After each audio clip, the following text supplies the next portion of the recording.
स्वागत है आप सभी का कैरियर एकेडमी के यूट्यूब चैनल पर। तो दोस्तों आज हम बात करते हैं वोकैबुलरी को लेकर, क्योंकि वोकैबुलरी इंग्लिश की हमारी सबसे बड़ी समस्या है। कहीं ना कहीं अगर हम अटकते हैं तो वोकैब पावर को लेकर अटकते हैं कि किसी भी सेंटेंस को समझने के लिए वर्ड पावर का होना बहुत ज्यादा जरूरी है। When we are talking about vocabulary, दोस्तों मैंने स्टार्टिंग में भी आपको बताया था vocabulary is equal to sentence making.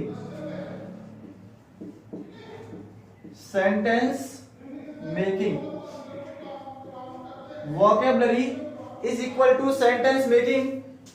Sentence making is depend on the vocabulary. दोस्तों ये आपने देख लिया होगा स्टार्टिंग की 2 या 3 क्लास में कि वोकैब हमारे लिए कितनी जरूरी है। तो आज हम कमांड करेंगे वोकैब को लेकर। जैसे हम बात करें आज का फर्स्ट वर्ड अगर हम लें तो हम कह सकते हैं आज का पहला वर्ड एक्यूमन। आज का पहला वर्ड एक्यूमन, जो कि एग्जाम के पॉइंट ऑफ व्यू से वेरी मस्ट, कहीं ना कहीं एग्जाम में पूछा हुआ है। एक्यूमन का मतलब होता है कुशाग्र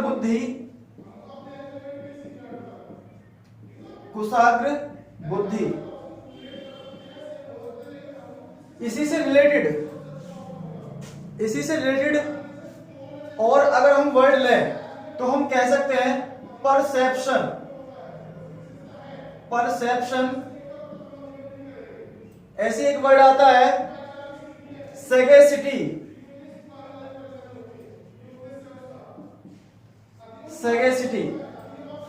एक्यूमन, परसेप्शन, सैगेसिटी।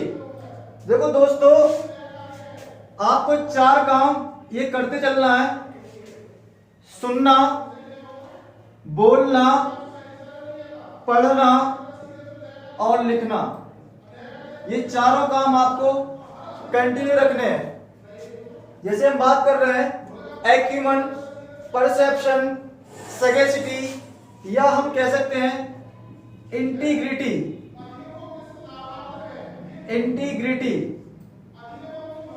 दोस्तों ये हमारे लिए कितना जरूरी है, हमारे लिए इसकी कितनी नीड है, ये आप जैसे पढ़ते रहोगे आपको पता लगता रहेगा।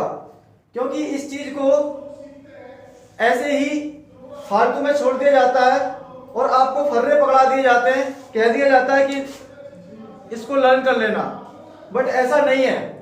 हमारी सबसे बड़ी प्रॉब्लम इंग्लिश में इसकी ही है, वोकैबुलरी की। एक्यूमन, परसेप्शन, सैगेसिटी, इंटीग्रिटी, या हम कह सकते हैं कॉम्प्रीहेंशन।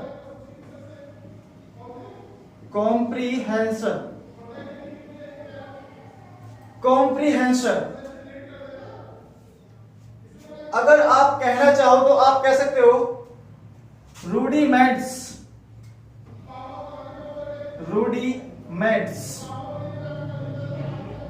या रूडिमेंजिस।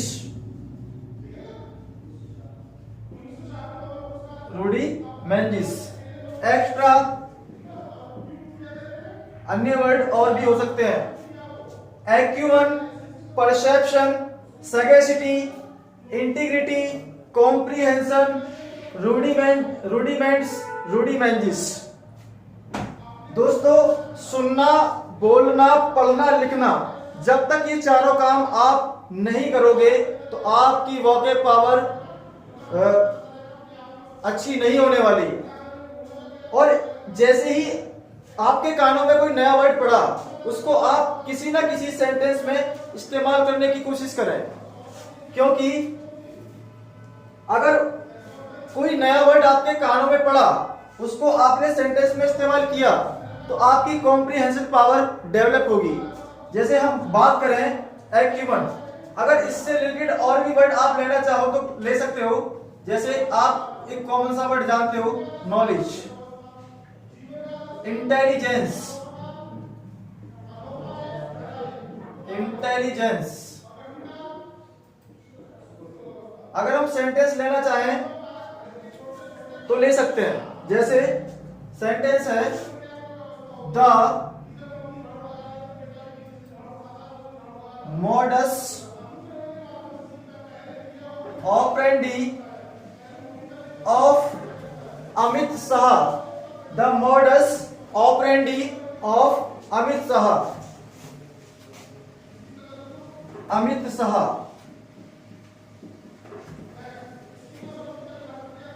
averts his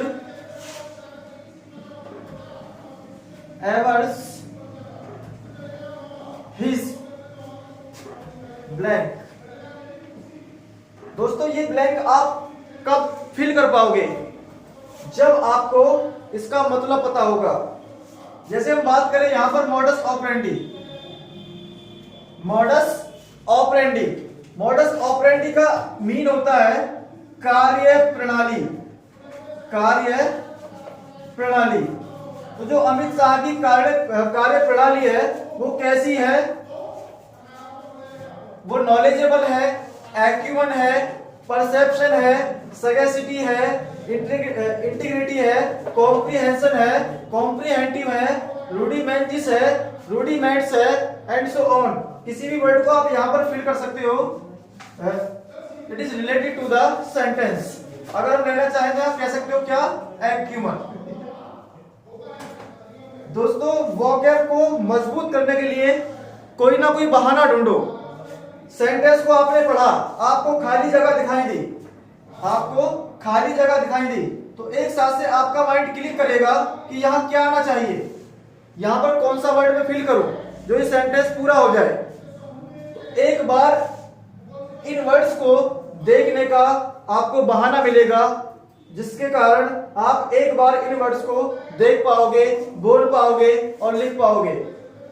तो हम किसी भी वर्ड को फिल कर सकते हैं, जैसे acumen, knowledge, intelligence, perception, sagacity, integrity, comprehension, rudiments, rudiments. दोस्तों मैं इन वर्ड्स को बार बार क्यों रिपीट कर रहा हूं, बार बार क्यों बोल रहा हूं? क्योंकि जितना रिपीट करोगे उतना ही ज्यादा आपके माइंड में ये वर्ड्स सेंड होंगे, ठीक है, सेव होंगे।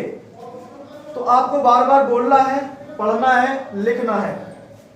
अगर इसके एंटोनियम की हम बात करें, इसके एंटोनियम की हम बात करें, इसके एंटोनियम की अगर हम बात करें तो आप कह सकते हो फुलिशनेस, क्योंकि इसका मतलब क्या है? समझदारी। तो फुलिशनेस मतलब इसका उल्टा फुलिशनेस, फुलिशनेस, फुलिशनेस, या आप कह सकते हो इग्नोरेंस, इग्नोरेंस। दोस्तों इसको पढ़ना, इसको समझना जितना कठिन है ये उतना ही ज्यादा इंपॉर्टेंट है। एग्जाम के पॉइंट ऑफ व्यू से उतना ही ज्यादा इंपॉर्टेंट है। तो हमने देखा यहां इसका एंटोनियम फुलिशनेस, इग्नोरेंस, ठीक है दोस्तों। ऐसे ही हम आगे अगले वर्ड की हम बात करते हैं। नेक्स्ट वर्ड आपका आज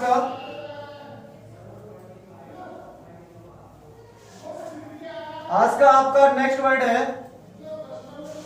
बोलिए मेरे साथ। मैंने क्या बताया? जैसी कोई आवाज आपके कानों में पड़ी उसको तुरंत आप वाइब्रेट करें, उसको आप तुरंत वाइब्रेट कीजिए।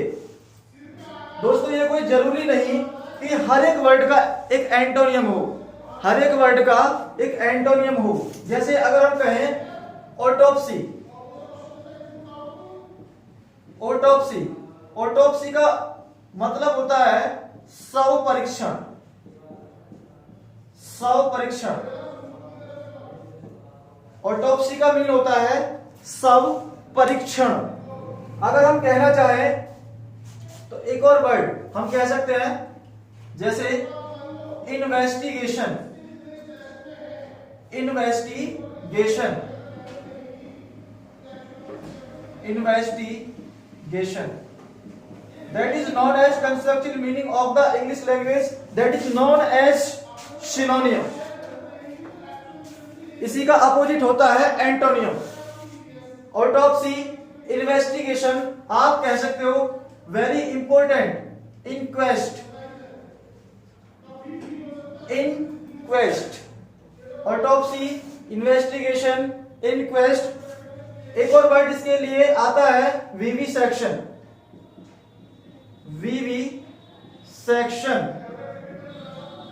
विविसेक्शन. नेक्स्ट वर्ड अगर हम लेना चाहें तो आप कह सकते हो necropsy.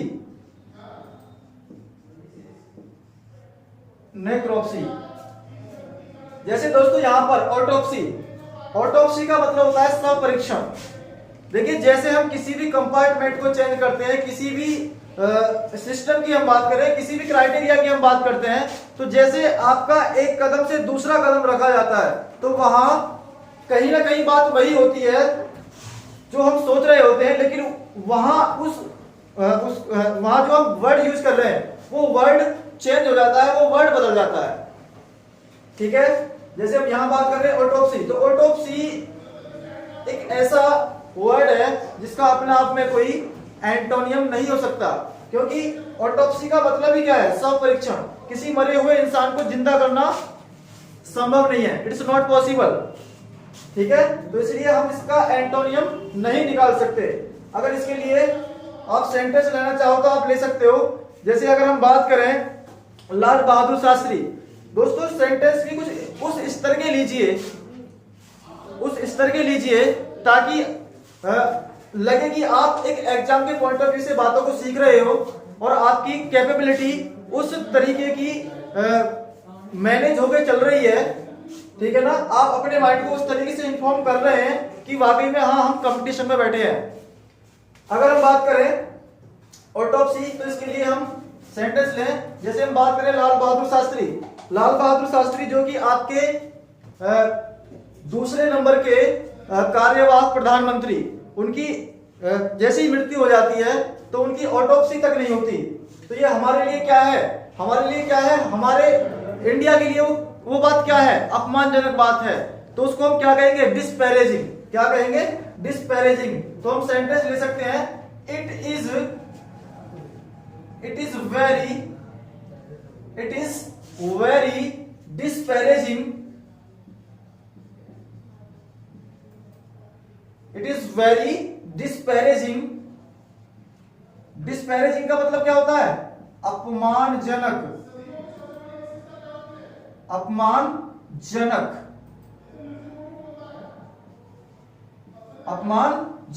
It is very disparaging for India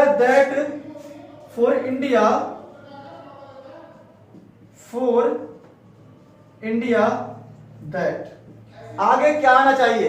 यहां मैं सर्किल बना के छोड़ रहा हूं क्योंकि ये हमारे लिए क्या है? एक बहाना है.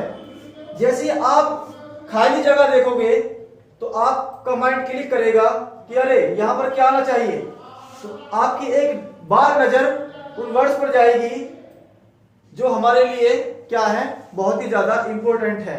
तो हम कह सकते हैं it is very disparaging for India that fill in the blank of लाल बहादुर शास्त्री. लाल बहादुर शास्त्री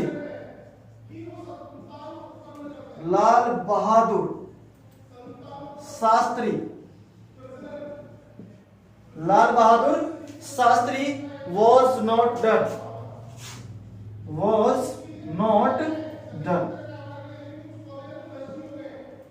देखो कहीं ना कहीं कॉम्प्रिहेंशन में इसी टाइप के सेंटेंस आपको मिल जाते हैं, और ऐसे सेंटेंस हम यहीं पर पेपर से पहले, एग्जाम हॉल पे जाने से पहले हम ऐसे सेंटेंस को एनालाइज करेंगे, ऐसे वर्ड्स को एनालाइज करेंगे, तो हमें पेपर में जाकर कोई प्रॉब्लम नहीं होने वाली.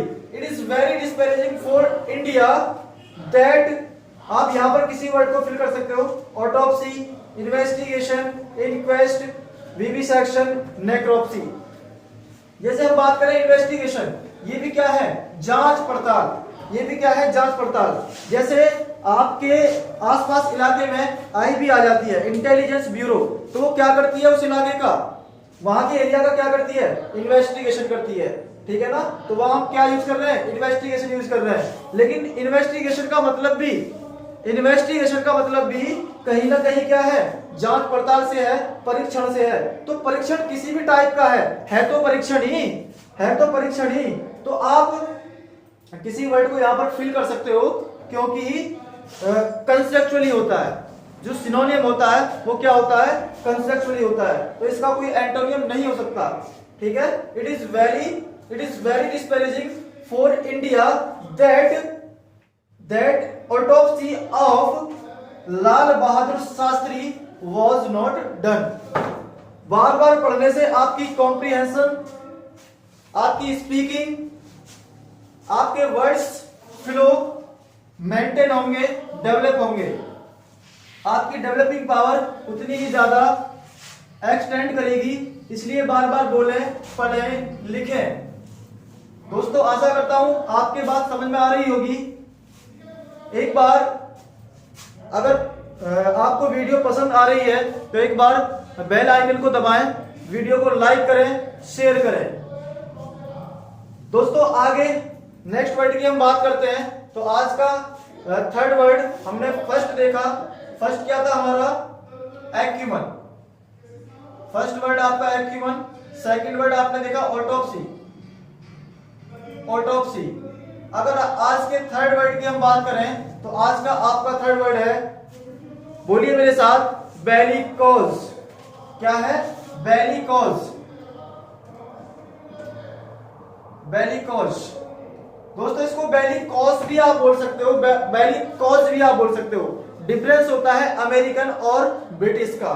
ये क्या है, बेलिकोज या बेलिकोस। इसका मतलब क्या होता है, लड़ाकू। बेलिकोस का मतलब लड़ाकू। अगर इसी से रिलेटेड आप लेना चाहो तो आप कह सकते हो बेलिजरेंट। क्या, एक नया वर्ड, बेलिजरेंट।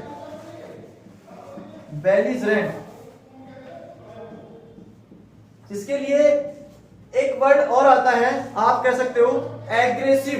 क्या, एग्रेसिव। ठीक है, एग्रेसिव। अगर आप कहना चाहो तो आप कह सकते हो it is related to the next word, आप कह सकते हो वॉरलाइक। क्या, वॉरलाइक। Bellicose, belligerent, aggressive, वॉरलाइक।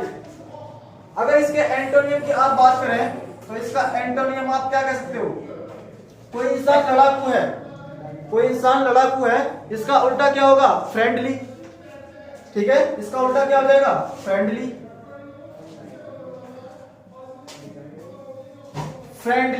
ठीक है, आप कह सकते हो पीसफुल।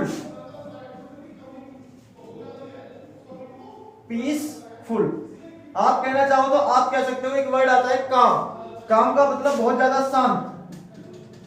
कोई इंसान लड़ाकू नहीं है, बहुत ज्यादा शांति से रहता है, तो उसको हम क्या कह सकते हैं, काम। ठीक है, काम पर्सन। तो अगर इसके लिए आप एक सेंटेंस यूज करना चाहो तो आप ले सकते हो, मेरे साथ बोलिए, आई do not get along with you. I do not gate. दोस्तों यहां पर कोई ग्रामर वाले सेंटेंस को मैं फॉलो नहीं कर रहा हूं, बस आपको इस तरीके का सेंटेंस आपको दिखाया जा रहा है ताकि आप वोकैब के जो वर्ड आप लेके चल रहे हो, कहीं ना कहीं उसको दोबारा से पढ़ने का आपको एक बहाना मिले। आई डू नॉट गेट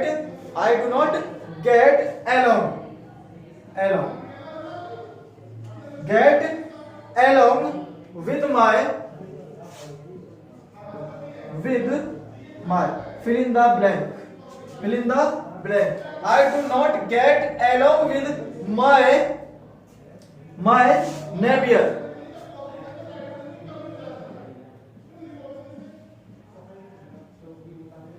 क्या, नेबियर।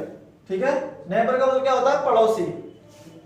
तो ऐसा कोई मतलब मैं जिससे कि मेरे पड़ोसी के साथ मेरी नहीं बनती है, ठीक है ना, मेरे पड़ोसी के साथ मेरी नहीं बनती है, तो क्योंकि पड़ोसी क्या है, बेलिकोस है, बेलिजरेंट है, एग्रेसिव है, वॉरलाइक है, मतलब लड़ाकू है, इसलिए आप यहाँ पर किसी वर्ड्स को, इन वर्ड्स में से किसी वर्ड को आप यहाँ पर फिल कर सकते हो। I do not get along with my bellicose, belligerent, aggressive and warlike. ठीक है दोस्तों, आशा करता हूं ये वर्ड भी आपके समझ में आया होगा। आज का नेक्स्ट वर्ड, पहला वर्ड आपने क्या पढ़ा, acumen, second word is autopsy, third word is bellicose. आज का नेक्स्ट वर्ड आपका है नंबर 4, कैस्टिगेट। कैस्टिगेट का मतलब होता है फटकारना। कैस्टिगेट का मतलब क्या होता है, फटकारना।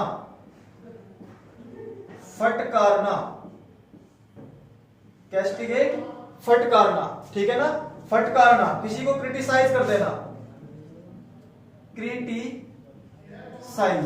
क्रिटिसाइज का मतलब क्या होता है, धमकाना, ठीक है ना, तो फटकारना, धमकाना, बात एक ही है, ठीक है।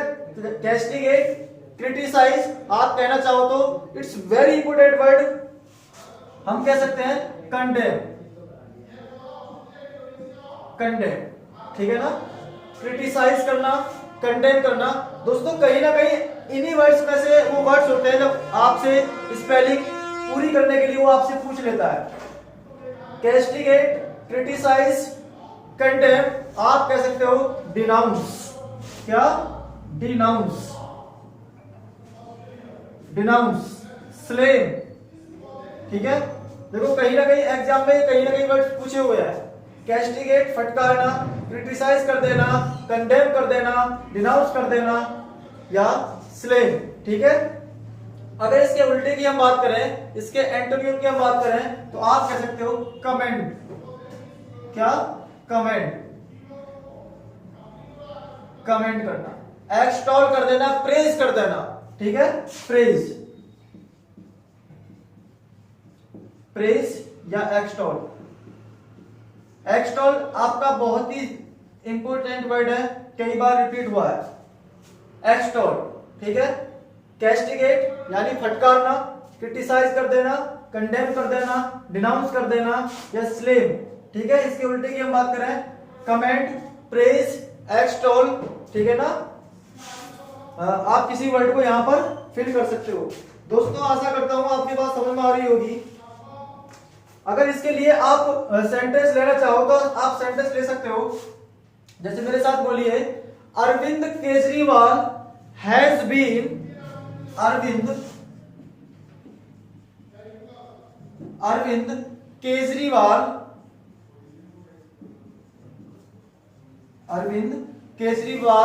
Has been.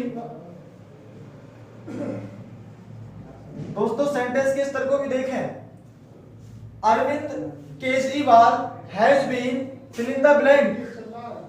fill in the blank by the SC,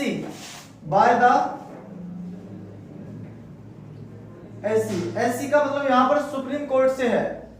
Arvind Kejriwal has been fill in the blank by the SC for no control over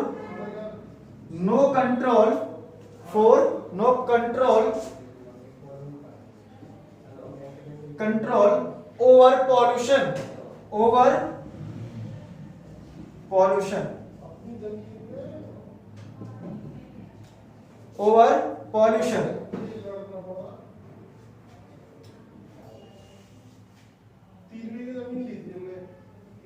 Arvind Kejriwal has been fill in the blank by the SC यानी supreme court for no control over pollution. तो यहां पर आप किसी word को use कर सकते हो। अरविंद केजरीवाल जो है वो क्या कर रहा है, सुप्रीम कोर्ट के द्वारा क्रिटिसाइज किया जा रहा है, कैस्टिगेट किया जा रहा है, डिनाउंस किया जा रहा है, किसके लिए, क्योंकि पॉल्यूशन क्या है, कंट्रोल में करने के लिए, पॉल्यूशन को कंट्रोल में करने के लिए। Arvind Kejriwal has been, has been castigate, castigate. आप किसी वर्ड को आप यूज कर सकते हो, कैस्टिगेट, क्रिटिसाइज, कंडेम, डिनाउंस या स्लेम, ठीक है दोस्तों। आशा करता हूं बात आपके समझ में आई होगी। आगे नेक्स्ट वर्ड, आज का नेक्स्ट वर्ड अगर हम यूज करते हैं तो देखिए, पहला वर्ड था आपका एक्यूमन, सेकंड वर्ड क्या था, ऑटोप्सी, थर्ड वर्ड की हम बात करें bellicose, and fourth one is castigate. अगर हम आगे वर्ड लें तो आपका एक वर्ड आता है कोग्नोमैन, 5 नंबर, कोग्नोमैन का मतलब होता है दोस्तों उपनाम, या आप कह सकते हो सरनेम। दोस्तों वीडियो को लाइक करें, शेयर करें, सरनेम या आप कह सकते हो नेम, कोग्नोमैन, सरनेम या आप कह सकते हो नेम, या आप कह सकते हो family name.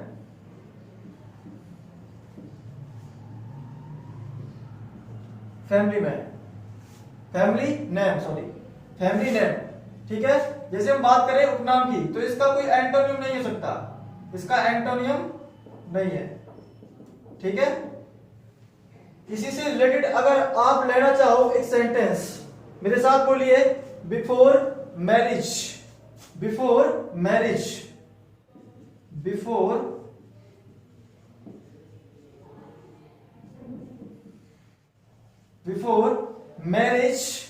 Fill in the blank.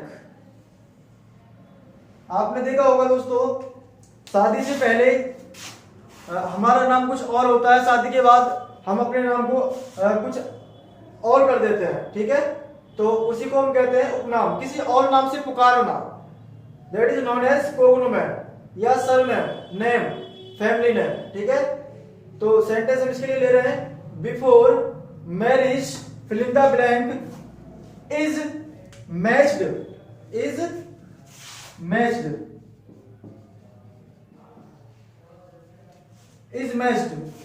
क्या है sentence, before marriage fill in the blank is matched if they are matching,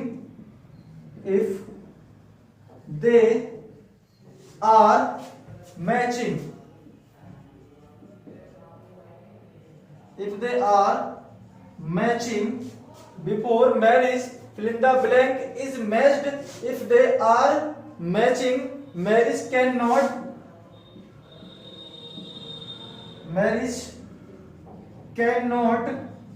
marriage cannot take place,